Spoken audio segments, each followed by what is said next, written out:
When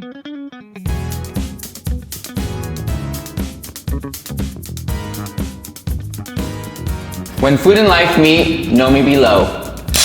Hey, perfect. Yes. It's like you've done this before. A million times. Times. But you've never done it at Donas and Tortas. Never. No. And I'm very excited because I love both of those things. Oh, that's so great. I do. Yeah. Okay, so I usually start the interview, like I do something like improv-y. Okay. So I gotta see where... Like an icebreaker? Yeah, kind of like... Okay. But maybe I feel like you can do it for us. What do you mean? I don't know, just like, I don't know. How would I start this? Yes. By opening these damn donuts up and eating them? What are you talking about? Why are they sitting here? Why are they sitting here unopened? I just bought, actually I went to Krispy Kreme yesterday. Ooh. For my physical therapy. Oh, of course. But I wanted to like, because they're so nice there. Sorry, I'm an eater. I'm sorry, you should and I got them Krispy Kreme donuts, and I got a dozen, and the guy was like, would you like to pick them out, or would you like us to? Oh. And I didn't really know what that meant. Okay. And I was like, what do you mean? And he kind of sounded annoyed by that question. He was like, we can make an assortment. I was like, do Go. it. Yeah. And they surprised you? They were great. Oh, no, I've never done that before. They were amazing. Me either. Yeah, it was my first time. Welcome to, I mean, look, he's already eating the donuts. We're rocking and rolling already, everybody. I love food. We're here with Nomiblow. No. So Nomi, it's okay. That's okay. A ver, enséñame. Everybody hears Nomi, but they think it's Naomi because that's the more common name. Yes. But Nomi comes from Showgirls, the movie. Okay. Nomi Malone. Like 1980s or 90s, I forgot. B comes from my real last name, Bello. And then Lo, I just added that recently after coming back of a 1.5 year hiatus. My name was Nomi B for the longest, I don't know, 11 years. Wow. And then I disappeared for 1.5 years. Okay. And then I came back and I was like, let me change my name but not change it too much. So I added the Lo because it sounds funny, Nomiblow. Yeah, that's what I was saying. That was funny. Cuando se me abajo. Yeah. Okay, Nomiblow. Here we are. Mm-hmm. Okay, so what a pleasure to have you here. I've been wanting to actually interview a drag queen. It's been on my mind as I've been continuing to not only like feel more comfortable interviewing different kinds of people, but also continuing to find my own queer joy. Love that. Love that. And believe it or not, I just started RuPaul's. That's okay. There's lots of homos out there that have never seen an episode. Yeah, so my wife and I, we did season 8. I don't know why, we just randomly picked a season and we just fell in love. And I just thought, wow, this is so much more than just what people think it is. And it's like very heartfelt, actually. It's a very heartfelt show where you can really like just connect and like really love yourself and love other people and be empathetic to other people. It's like really beautiful. So anyways, I was like, I love that. I'm happy for you. Yeah, thank you. Started season 1. Okay. But it's a good season. 8's a good season. Yeah. So anyways, I saw you perform a few months ago and I was like, and you know, you had that intersectionality of being Latino and being a part of the community, and you talked about your family, and it was just like, I was like, oh my God, I was like, universe, I need to talk to him. And then he came out as Selena and I was like, okay, ya estuvo. I know, I was like, okay. And so thank you so much for coming today and talking about your experience, your life and everything, all the beauty and joy. You said you're an open book. I'm an open book. He's an open book, everybody. I have So first I have a very tough question that you're not even expecting. Go for it. So he said he wanted donuts, but nothing with coconut. And I thought, okay. I was like, there's something there. Because I'm always like, when people are like, yeah. But then there's like no coconut. And I was like, híjole. I was like, okay. It's because I don't like anything white. I'm kidding. No, I'm kidding. No, I'm kidding. I actually just hate coconut. I don't like the taste. Literally, you just don't like the taste? I don't like coconut water. What? I don't like coconut. And I love coconut. I literally will eat absolutely anything except pickles, olives, coconut. Okay. Mustard, like regular mustard, I can't stand, but like honey mustard, sure. Okay. And that's it. Okay. I will eat anything. And I love that you mentioned that you just got donuts, because I think there's also this sort of like narrative of like, you can only have sweets a certain amount of time, or like donuts are too indulging, but it's like, what's wrong with having a donut? There's nothing wrong with anything. Ooh. That you want to do it for yourself. Yeah. You told me to take these home. Yes. And I will gladly, but I know that I will finish them. I know myself, and I will eat these by the end of today. I'm not even kidding. And there's nothing wrong with anything, you know? Yeah. If you like, I honestly eat a lot. I know I look fit. I mean, you're fit, no? I mean, kind of. I haven't been to the gym in 2 years, but it's thanks to drag that I'm very active. I used to go to the gym 5 to 7 days a week. 2 hours a day. I did porn for a little bit, so I was very. So you had to be like. I was looking. Yes, I look good, but I was looking real good back then. How do you motivate yourself? Because that's always been a struggle for me. Like, I'm a curvy girl, but it's always been really hard to like be committed to taking care of myself physically. Mm-hmm. Well, I can't answer that now because I haven't been to the gym in 2 years. But like you said, you are moving though. Like that's important. I mean, drag is the only thing that is my exercise. But I have recently made it important to walk my dog with my niece almost every day. We walk almost every day, and she's a little lazy butt, and so she'll literally, there'll be days because she's in gymnastics right now. So she'll have gymnastics and I'll be like, okay, Maya, you want to go walk Gizmo now? And she'll be like, I'm tired. Can you push me in the stroller? And I'm like, she's 7 years old. And I'm like, yes. As long as she gets out of the house, you're like, I'm happy. But there are, So I guess the motivation is just happiness because I spent a really long time in darkness, like a year and a half. In August 2022, I've always had depression. I've always had difficulties being happy.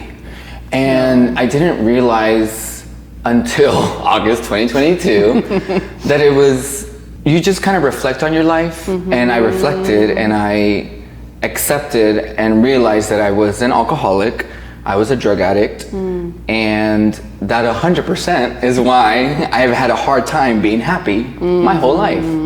And so August 2022 was the first time I tried to actually commit suicide. Oof.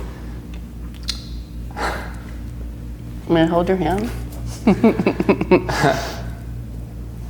I don't cry about it because I'm sad. I cry about it because I can still feel that feeling. Yeah.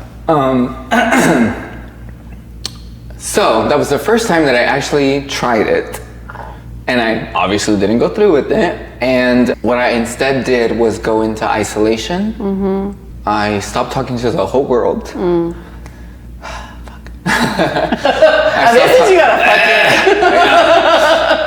I stopped talking to everybody. I got offline.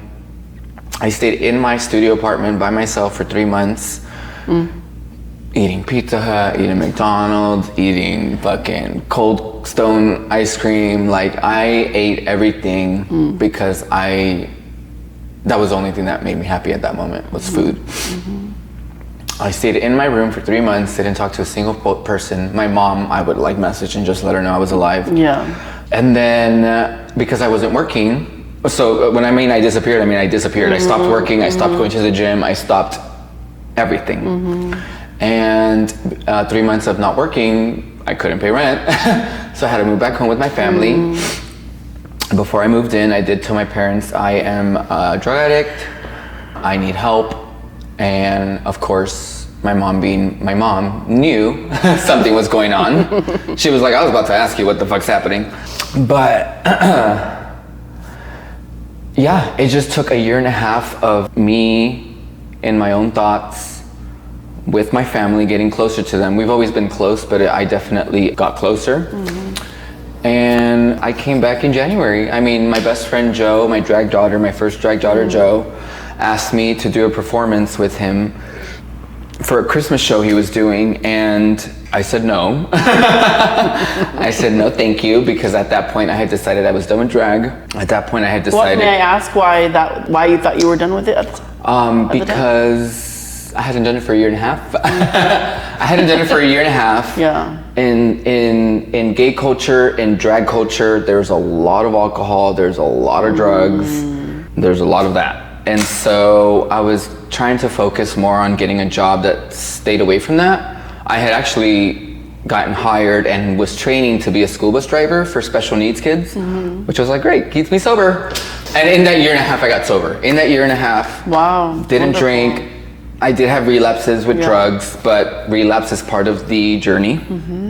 And a year and a half of not doing drag, I did miss it, but I was afraid to go back into my habits. So I made the decision, I'm done. And the only two people that I really spoke to outside of my immediate family was my drag daughter Jo and my best friend Valerie. And that's only because they showed up at my door like months into me being isolated. They just showed up and were like, what's going on? So so Jo called me and asked me to do this, and I said, I'm good. I said, honestly, getting in drag doesn't sound fun. I don't want to. That's it. And he was like, I'm not gonna take that as an excuse. So he didn't force me, but he definitely pushed me. And I'm glad he did, because 7 months later, I'm booked and blessed. And I wasn't on Drag Race, but I have a name in the community. People know who I am. I was working 5 to 7 days a week, just doing drag. Drag has been my full-time job for 6 years now. Blessed.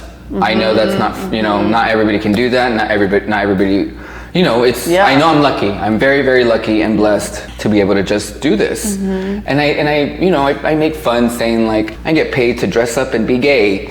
But it's a lot more than that. Can we talk about how much more it is? Girl. Like, how do you even think that's an option, like, for you? Like, how does that? To do as a career? Yeah. Or to even just like say, I'm gonna just dip my toe in this, I'm gonna explore this, or this is I'm drawn to it.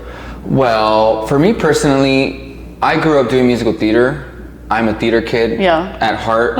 I was gonna get one too. Can we have I'm gonna get a donut. It is lunchtime, so. Me personally, I grew up doing musical theater and, went to college for that. Oh, what? Okay. Nothing fancy, but I was studying it. I was dating somebody who worked at VIP nightclub in Riverside. So I was going there a lot to see him and spend time with him. At VIP nightclub, there was drag shows like, I think it was Wednesday nights that Mayhem Miller had. Okay. I saw Morgan there. A bunch of people before they were even on the show. Or maybe Morgan was already on the show. Oh, wow. I don't remember. Started seeing drag shows and I was like, oh my God, that's fucking cool. And like these were, I mean, they've been on Drag Race. These were queens. These were queens. And I would watch, I would never talk to them because they intimidated me. I would watch the show, enjoy it, and go back to my boyfriend. And whatever. In that same nightclub, I met Adore Delano. Okay. She's on season 6 of She's Drag. Watch it. She's fabulous. She wasn't on Drag Race yet. Okay. She was in line to get a drink, and she has a YouTube series she used to do called Angel Baby. Okay. And it's a character she does. It's like a chola. Okay. Hilarious. Love it. So I went up to her and I was like, "Are you Angel Baby?" And she was like, "Yeah, girl." And we became best friends. Oh my God. And she is the one who, I claim her as my drag mother. She doesn't claim me as her drag child. But I literally would not be here today if it wasn't for meeting her and her taking me out to shop for makeup and her taking me out to shop for clothes. She gave me my name. I wanted I wanted to be Naomi because it was the title of a song of a Broadway actress that I love. Her name's Shoshana Bean. She came out with this album and she has this song called Naomi, and it's a great album, great song.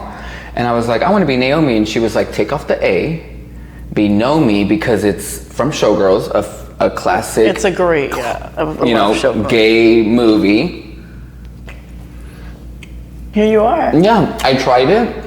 I went on, my very first show was at Oasis in Upland in 2012. February 2012. It was a competition. Willem was hosting. Adore and I competed. My sister Wilhelmina, who is now known as Ivy Colby, won that night. Oh. And the rest is history. Wow. Yeah. What does it feel like to, I guess the first few years when you started doing it, like to do the performance, to be in the makeup and like, because I feel like I can only imagine like it's transformative in how you like carry yourself and your confidence. I don't know. I feel like there's just something there that's like, I want to get some of that energy or that vibe. I don't know. There's something very powerful. I think it's different for everybody, of course. Yeah. For me, today I look at my life.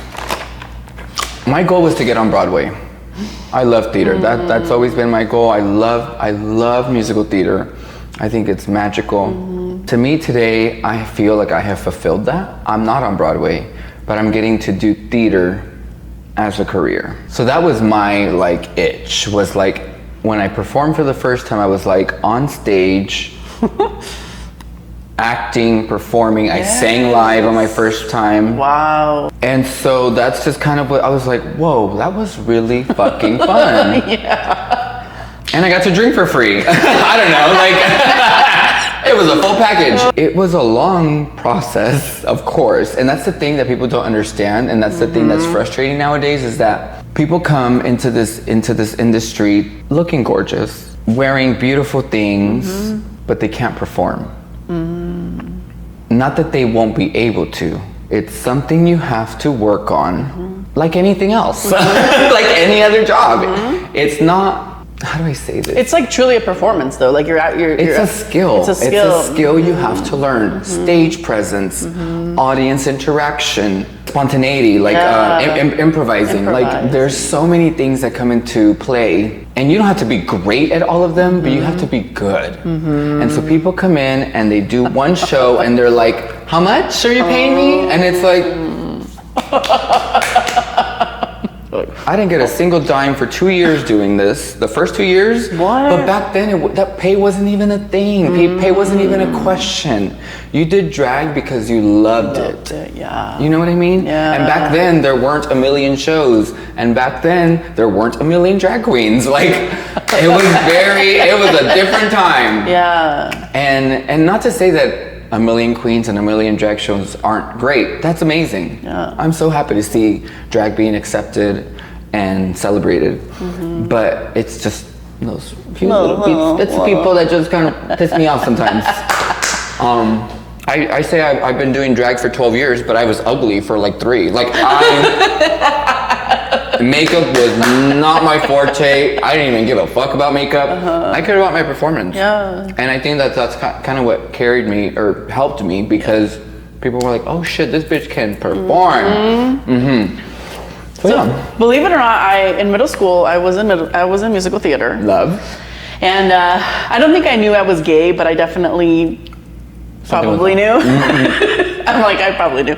But I was very I think looking back, I knew at 8, but and the reason I bring up the musical theater thing is because, at that point I'm 13 years old, and I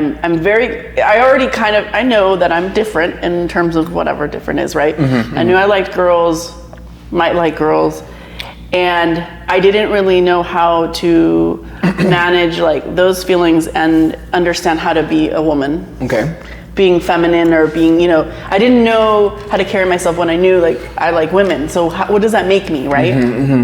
So I remember going to musical theater, and I loved acting, and I was not a good singer, but I was like, I want to be on stage, So I actually, what I ended up doing was I auditioned for the male villain instead of the princess or whatever. Interesting. Yes, because I was like, hey, I'm not gonna get that role. I don't know how to do it, and so I did the villain. I got the villain. Yes. My sisters always make fun of me because I'm this rugged whatever. Yeah, and then I start singing, and I'm and I'm just well, and I look back and I'm just man, as hard as it was a confusing time. I can look back and be damn, I still freaking went for it, And I think sometimes we don't give ourselves credit of because it's confusing time and you choose different things, but it just reminds me of oh man, I wish that it was still confusing though. I wish that there was still at that time, I don't know. It probably helped you internally without you realizing. Yeah. Is that what you're saying? You were still confused about who you were even after the role? Oh yes. Okay, right. I mean, yes. But I think that part of the process. But I think part of acting and performing is you kind of find yourself, or you because I was a little like, oh my God, I did kind of think, there was a moment where I was like, oh, what are people going to think, you know, that I'm doing this? But then I was like, no, fuck it. Like, I want to perform. And if this is the only way I'm going to feel comfortable performing, I'm going to do it. Yeah. But I didn't, at the time, I didn't, now I look back and I think that, but at the time I was like, oh, like, so I'm trying to connect the dots of like performance and like getting out of your body and getting out of your. I understand what you're saying. I understand what you're saying. Yeah. I think, as I mentioned, I did porn for a little bit. I would have never had the confidence to do that if drag had not given me the confidence in myself. I would have never, ever done porn if drag had not taught me to not give a fuck what anybody thinks about me, to realize that I'm good at whatever the fuck I do. I am. I mean, I sit down and study, and I've been a restaurant manager, I've worked in retail, I have an autistic nephew. Like, I learn things and I do my best to excel at them. And I feel like I excelled in porn too, but that was not a long, journey. I mean, I'm gonna go back to it. Yeah. I'm just not. Not yet. But what is it about that? What is it about the drag experience and the performance that sort of helps you really just like Open up? Yeah, like. I mean, you're acting. I'm not really up there confident, but it's the reaction that you get. Yeah. It's the applause. I've had women come up to me. This is the best compliment I've ever received. Let's see. It's from a woman. We were in my car or her car about to go into a bar, and she just said, I just want you to know that you give me confidence to be a better woman. And I'm like, what? And she was like, seeing you perform and seeing you be yourself and just have the time of your life in drag gives me the confidence that I seek to be a woman. And I'm like, I started crying. I was like, wow. She hit it. That's spot on. I was like, holy shit. Wow. Like, people are always like, you're so beautiful. That was so good. Like, those are great compliments. Yeah. But that was such a personal compliment. I was just like, oh my God. Like, that's not even what I'm trying to do. But that is what happened. I think as a woman, it's like, to see it, it's like, and I think as a gay woman who, you know, there's a lot of shame and stuff that I've had to work through, to see the performance and to feel like, oh my God, I want to feel just as like, fucking like, I don't know, like, I want to feel that, like, don't give a fuck, and like, just own who I am and how, you know, how I carry myself and how I am. And I think it has that sort of like, I mean, I can't tell you what, I mean, that's just, I mean, I walk out of the house looking like a clown, literally, because I'm just wearing this. Oh, okay. And I get stared at, but I don't give a fuck. Yeah. If you have a question, I'll tell you what I'm doing. I'm going to work. Like, you know, what, so I guess it's just 12 years of doing it, just kind of. So let's go a little backwards then, before all this. I hate saying coming out story, because I'm not gonna label it that, but maybe just, I always like to hear about queer people, about when they first started to have just natural feelings of being attracted to the same sex. Whatever. And like how was that experience for you when you first started to kind of like realize that might be? I definitely remember realizing it in like second grade. Definitely knew I was gay by 9th grade because I met my best friend Steven, who was gay as fuck. No. And I think we dated actually for like a month or two. But then I was like, you're my sister, not my boyfriend. We're still best friends today. Aww. Wasn't out, but I knew, like looking at him and how he lived his life, I was like, I think I'm that. Even being in theater, like I was around it. I was around gay people a lot, but like, not. I mean, he was just so unapologetically himself. I feel that when we see people like that, it's like, you're kind of like, you either have to like, embrace it, or you just go, oh, like you crumble. Too much. Like, yeah. Like, are you ready? But no, and like even when I do see it today, there are some people that I'm like, you're a little much, but I'm not like weirdo, you know. Like it's just like that energy, I can't. Sure. You know what I mean? Like love to see people be themselves, but I'm like in a much more peaceful place where I just like don't want sure craziness. For sure. I don't know how to say that. you're your friend. So you saw him and you're like, that's who I am. I definitely tried to convince myself that I was straight for about a year or two. That's fun. That's always fun. How do you do that? Had girlfriends and stuff. Oh, okay. And, you know, just was like...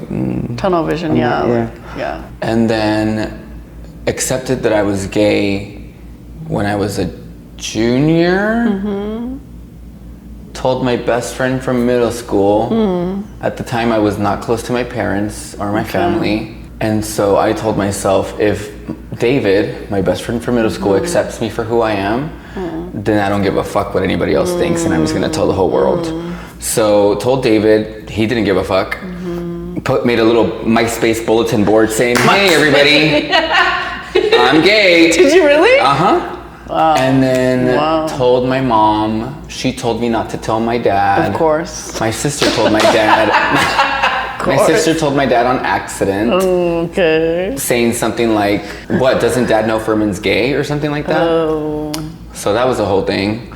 My parents have been I'm very, very lucky and blessed that they are very accepting and understanding, because I think as soon as my mom found out that I was gay, I came out as bi, mind you, of course.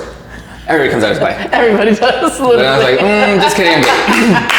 As soon as I told her that, I think she did her research, because 4 years later, I was diagnosed HIV positive. And as soon as I told her, she was like, you're gonna be okay. There's medications out there, da-da-da-da-da. Like, I think my mom is that person. I love her so much. I think that she just educated herself on what it means to be gay. What is gay lifestyle? And I love her for that, because I was so shocked that when I told her that I was HIV positive, I expected her to freak out, cry, whatever. She was like, you're good. Wow. Yeah, she's an angel. My dad, love him. More time. He's been to one drag show. He had a blast. Okay. It's just not for him. You know, it's just like, I live at home still. I paint at home, and I'm like, bye dad, have a good day. And he's like, have a good day. You know, he's great. Yeah. Love him to death too. And yeah, it was just a lot of like internal sabotage. I don't know. Just to not be gay. I didn't want to be gay. Back then. Why? I know it's a silly question, but I think it's important to put it out there. Like, at that time, why did you not want to be gay? It was just everything. Prop 8 was out, you know. I don't know if you remember that. Yeah, I remember that. Yeah, Prop 8, you know, like. Yeah. I grew up Catholic. Even as I got older, I went to Christian churches because I felt like Christian churches had a better way of relaying the message. Yeah. But then they talked about Prop 8, and they were like, vote yes or whatever it was against us. And so, you know, everything around us just makes us uncomfortable. Yeah. It makes us think that we're doing something wrong when I literally was born like this. And that's the sad part, is like, you know, you start to have these like natural feelings that everybody has, and trying to get to know who you are. And I think like we're at the time, and things are changing, but you know, it's the opposite. It's like, instead of being excited about learning about yourself and all this stuff, you're like, no. And so my question to you is, like, for me, years of compounded, like, I mean, right up until, honestly, I met my wife, I was dating boys, like, it was Which was when? Which was my late 20s. Okay. Like 29. I was still Everybody has their own journey. Yeah. Everybody has. But I think what I'm trying to do now is like, how do you heal from the damage that's already done? You know, because there's therapy. Therapy helps. Therapy has definitely helped me. How do you kind of like, you talk about reflection, like when you think about those times, are you like, where are you with that? Are you like proud, or like where are you at in the journey of healing and reflecting? Saying. Yeah. I don't have a therapist right now, but I've had love. I started meditating about 3 years ago. Love has saved my life. What? It's my medicine. It gives me energy. It gives me happiness. It gives me rest. It gives me anything I seek. Meditation gives to me. Can you talk about what that looks like for you when you meditate? Like, what does that? I do guided meditations a lot because I have ADHD. I love that you're eating these donuts, by the way, because sometimes people don't eat, and I'm like, you can eat. And I'm like, dude, I'm so happy you're enjoying these donuts, dude. Yes. Bitch, when I tell you I can eat. Yes. I want a torta now. I know, right? Oh, shoot. I'm kidding. Next time. When I get mad at my parents, I'm sorry. When they get mad at me for something I do or say, or because of my last relapses or anything, I want to tell them, why the fuck do you think I turned out like this? It's not their fault. Yeah. I need therapy. No, it's hard to. It's like I don't look at it. I don't look at it as a negative. I look at it now, being where I am today. I went through what I went through. I did what I did, and now it's time to grow. Now it's time to move on. There's nothing I can do about the past. There's absolutely nothing I can do about how I grew up and what I was told and what I was pressured to be. There's nothing I can do about my alcoholism and the drugs I've done. There's nothing I can do about that except now.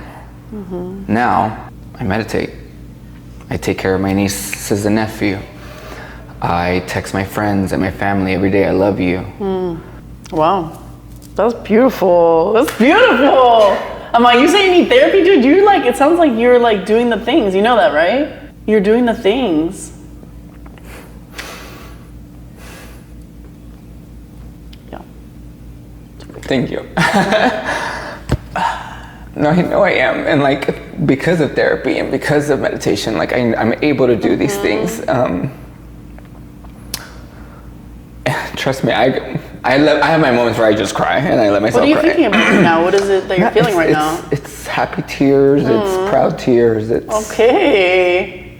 Well, we love those tears. I mean, all tears are great. I love crying. The joyful ones are when you're like, oh my God, hell yeah. Like, those are beautiful. No, thank you. I appreciate that. Yeah.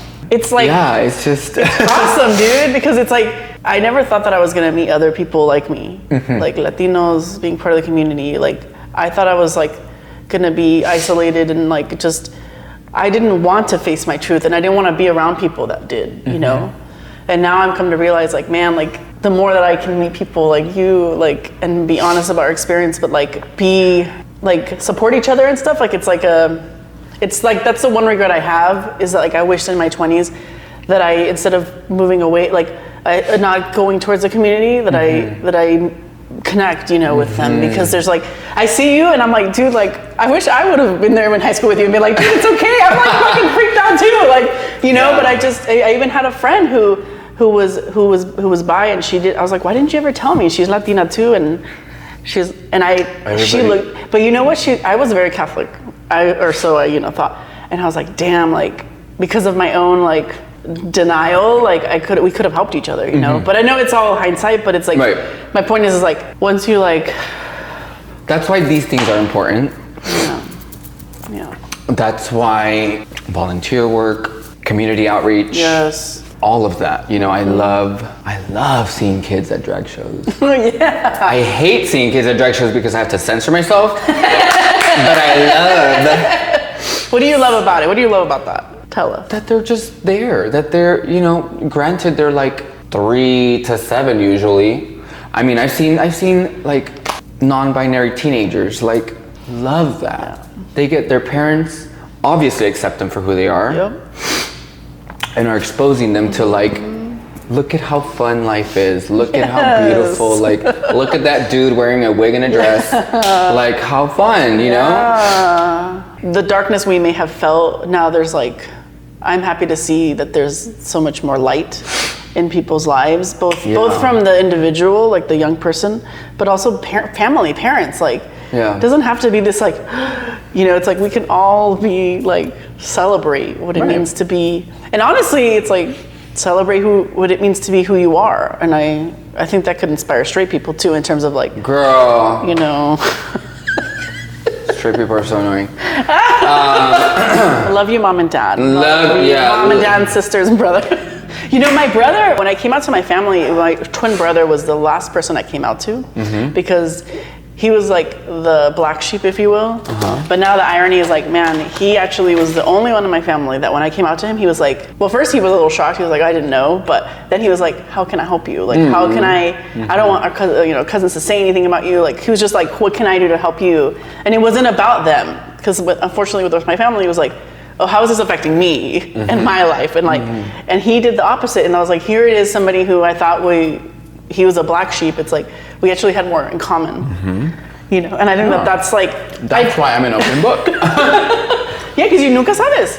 I talk about HIV, I talk about drug addiction, I can talk about anything because I know there's somebody out there who just found out they're HIV positive, who's still doing drugs. Yeah. So if I can like do a fun little donuts and tortas interview and let people know that like, been there, have the shirt, time to move on. Yeah. Like, you know, like it's just, I can't, like I can say I tried to kill myself in August 22 so freely because I don't feel like that anymore. I can't believe that I was in that place. But I can literally talk about it and joke about it. I joke about HIV, I joke about drugs because that's like my medicine. I don't know. That's real. Fucking life. It's real. I was gonna say, I'm like, it's real. And I think people underestimate like suicidal ideation and how much we've all been through a lot of things and how we're not alone and it is scary. Like there was a moment where I had found out about somebody who had done it. And I was not in a good place, and I remember they were trying to do something for the community to help with prevention, and he ended up doing it, right? And so it scared me because I'm just like, here's this guy who's like trying to do it, like trying to help and overcome, and it didn't happen, and it was, I felt sad for him. I didn't know this person, but I felt the sort of like connection of like, I know the sadness and like, oh my God, here you are like trying to do the best you can, and you couldn't, you know, it's all very scary, but it's all very real. Like, it's just real, and you just have to like... Just talk. Yeah. Like, you know, I was part of AA and stuff like that for a little bit. Not anymore, because it's not for me. But big thing about... it did help me. It did help me, but it's just... it wasn't something I wanted to be a part of forever. Yeah. Something that's big, highly advised and highly encouraged, and when you get a sponsor, your sponsor tells you every day to do this, is to reach out to 3 people that are sober and just talk. And like, I mean, that's what therapy really is. You're just fucking talking what you're feeling, and then that person says, you know? So just reaching out to people, and I'm not that person at all. People have told me my whole life, especially when I was really into drugs and alcohol, people were constantly like, call me if you need anything. Call me if you want to pick up drugs. Call me if you want to drink. But I don't. Because I'm just not that person. Are you an introvert? Would you? 100%. Oh, okay. 100%. But I'm learning to do that. Yeah. My last few times that I've been tempted to go into my old ways, I've called. I said, hey, this is what's going on in my mind. And as soon as I say it, I'm good. Like, it's just gone. What makes you now make those calls? Everything I have now. I don't know. I mean, like, what do you mean? Like, what makes you, because you typically, right, wouldn't be the one to call, but you're like, now I'm making those calls. So, like, what has changed, or what is it? What is that moment before you make the call, you're just like, I'm going to do this? Like, what is it that happens? I'm tired. I'm tired of fucking up. I'm tired of disappointing my family, you know? Not that they're disappointed, but, you know, it's not fun to wake up hungover. It's not fun to not sleep because you've been doing drugs. It's not fun to lose days. My days are very busy. Granted, I don't do drag every day. I'm million things a day doing, you know? And so when you abuse, it's fine to do drugs. It's fine to do alcohol. I think have fun, live your life. It's not fun when it takes over your life. My therapist told me an addiction is not bad until it takes over your life. I'm a sex addict. I am an alcoholic. I am a drug addict. I am those things forever and always. I will always be those things. Control I have over it that dictates my life and how happy I am. And what do you want for yourself? I got it. Ooh. I'm good. Wow. I got my family. I got my friends. I got my kids. There's nothing else I want in this world. I mean, money, but you know, still looking for a sugar daddy. I know I'm 33, but I'm worth every penny. Okay. That's beautiful. Yeah, I'm happy to hear that. good. Yeah, I don't travel. I want money and I want to travel. That's all I want. Sure. Yep. But the stuff, it sounds like the internals, like the stuff that you need for your heart. I'm good. I've had to end relationships, friendships, best friendships. I don't know if end is the right word, but I've definitely stepped away from a lot of friendships recently because it's not easy being friends with somebody who's in recovery. I know that. I'm crazy. I know that. I'm okay with that. Not everybody knows how to deal with that. That's fine. But I can't teach you. Right. I can't, there's nothing I can do. You have to put in the work if you want to be my friend too. Yeah, it's the education part that you're talking about. 100%. Yeah. There's Al-Anon. Do you know what that is? I do. I have family members, so I'm familiar with Some people don't know what Al-Anon is. Yeah. Go to an Al-Anon class. Yeah. They will tell you how to handle this. You know, like. Yeah. And you know, I just had this conversation with my best friend Joe. Like he was like, well, you need to put in the work too. And I said, I am. I'm staying sober. That's the work I'm doing. That's the work, yeah. That's you know, I'm going to work, I'm doing this, I'm doing this, like, you know. Yeah. It's just, I can't do everything. Sure. So that's good. It sounds like you have good boundaries. Yeah. Which is really good.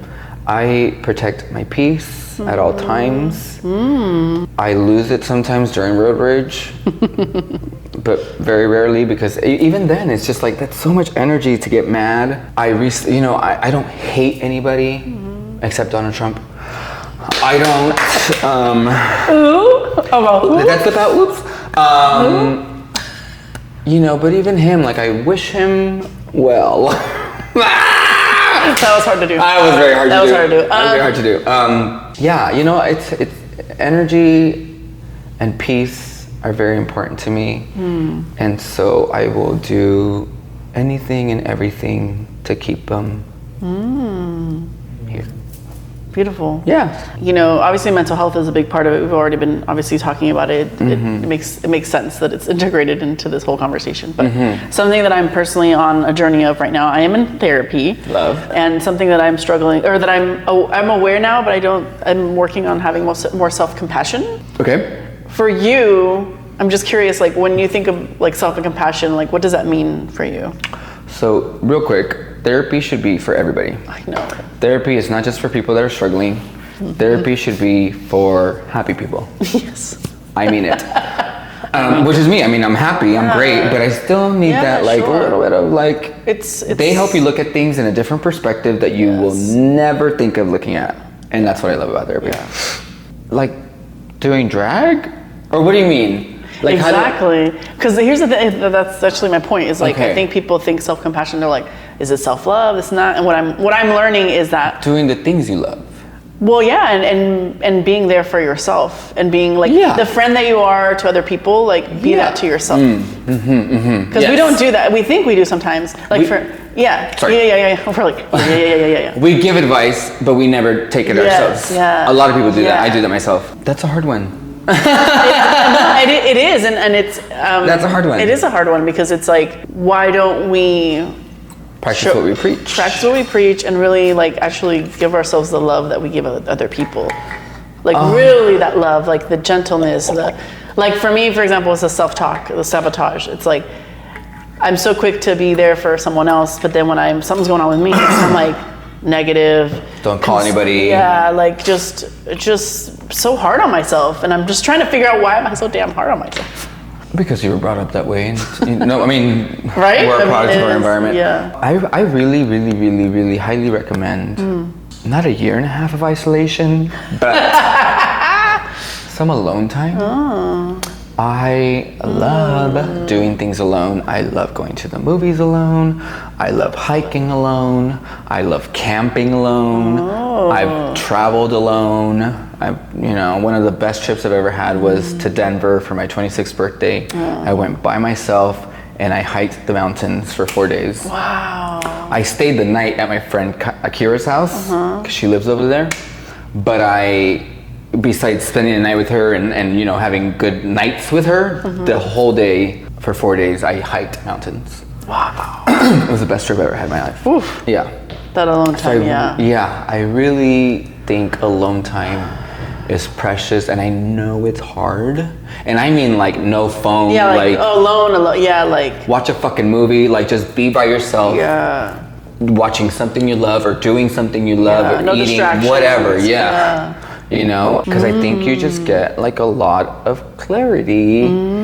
Yeah, I think that's my biggest advice. And I still do it today. I'll be like, do not disturb, and then I'll do whatever I want for hours or days or whatever. Yeah. Like I don't I absolutely love that advice. Yeah. Okay. It's hard to do, but it's hard to do. Very hard to do. But very hard to do. You're right. There's power in clarity, so that's really awesome. And then like, why can't we just like be with ourselves? Like we can't because we got that fucking phone, and because we got everybody's like we gotta have 3 jobs to survive, and bitch. It's tough out it's there. Hard to do. Tough. Yeah, it's hard to do. But I highly recommend meditating and spending some time alone. Yeah.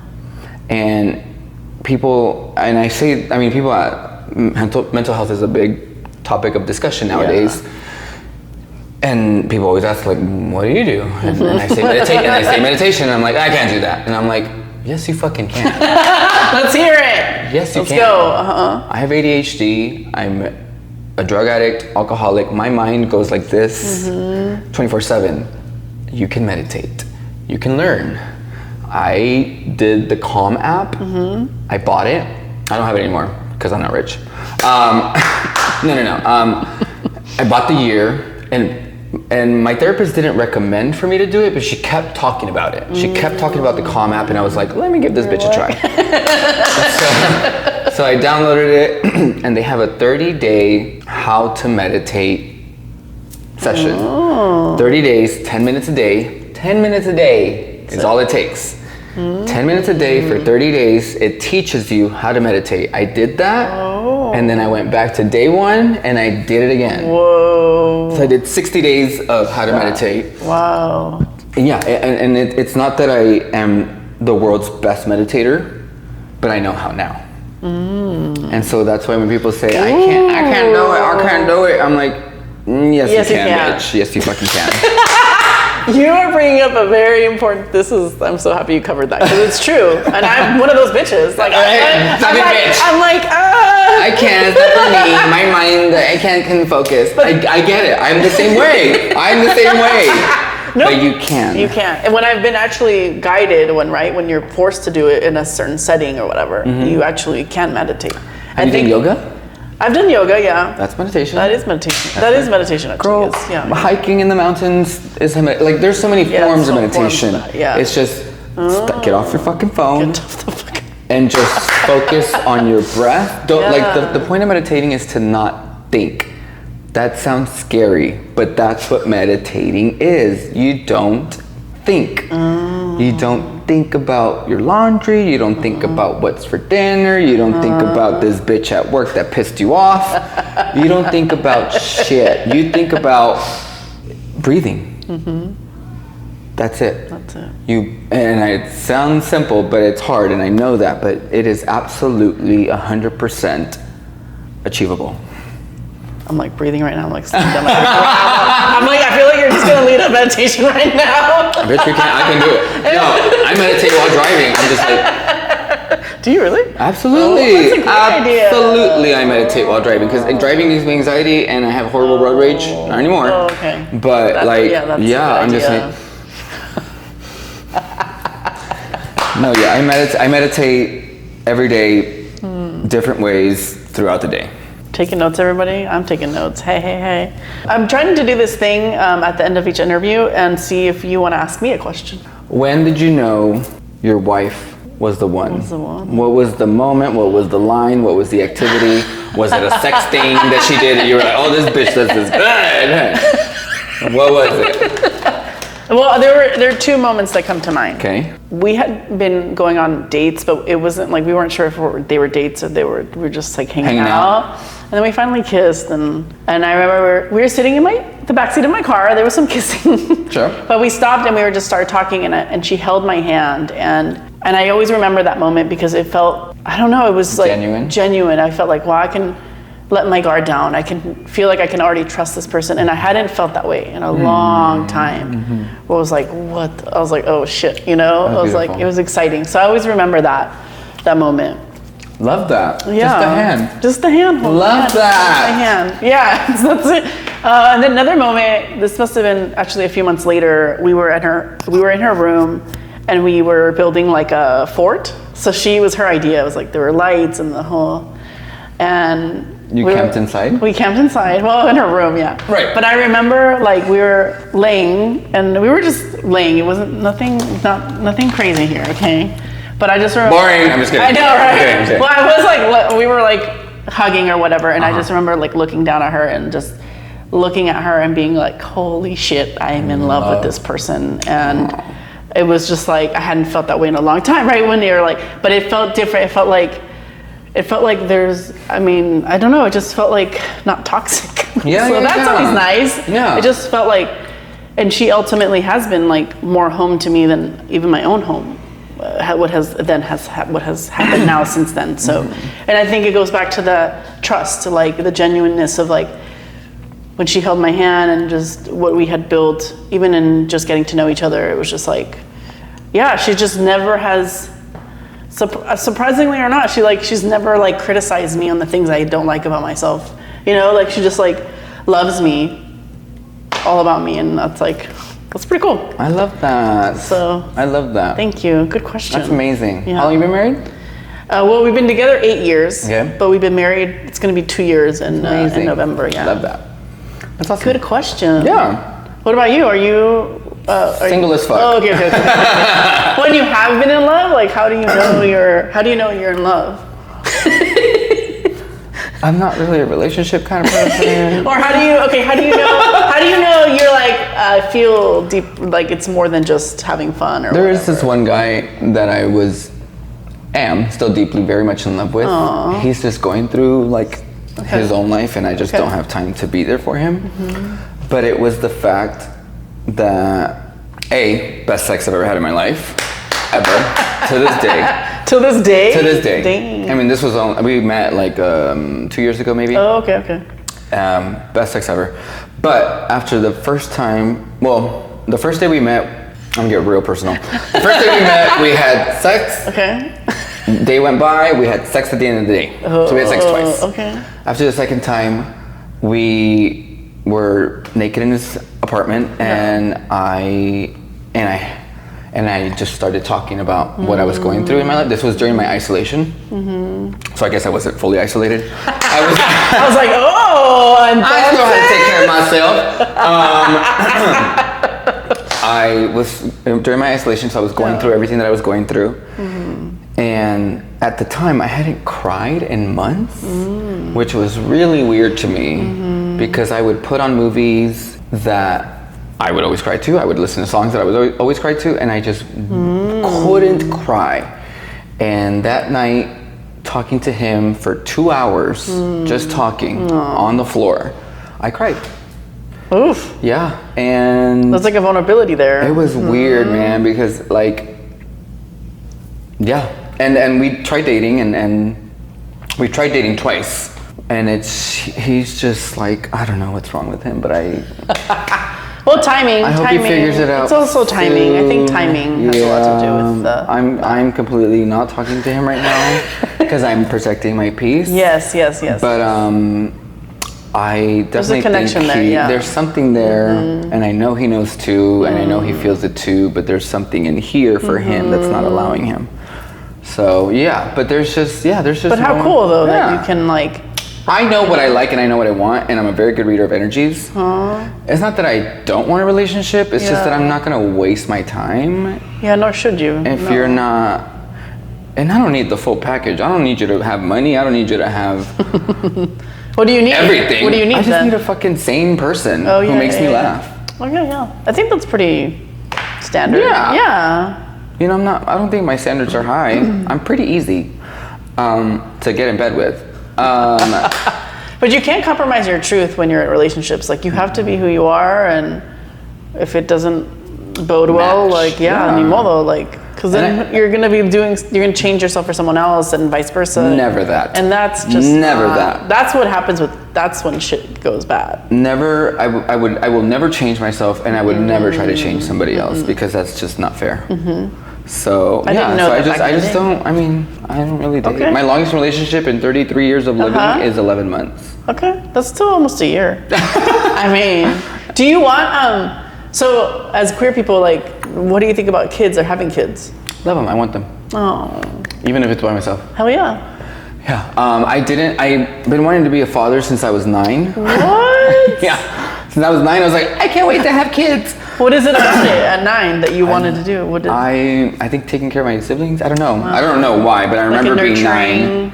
Yeah. Yeah. And then once I'm the oldest of 4, each of my siblings have 2 kids each, so I have 5 nieces and 1 nephew.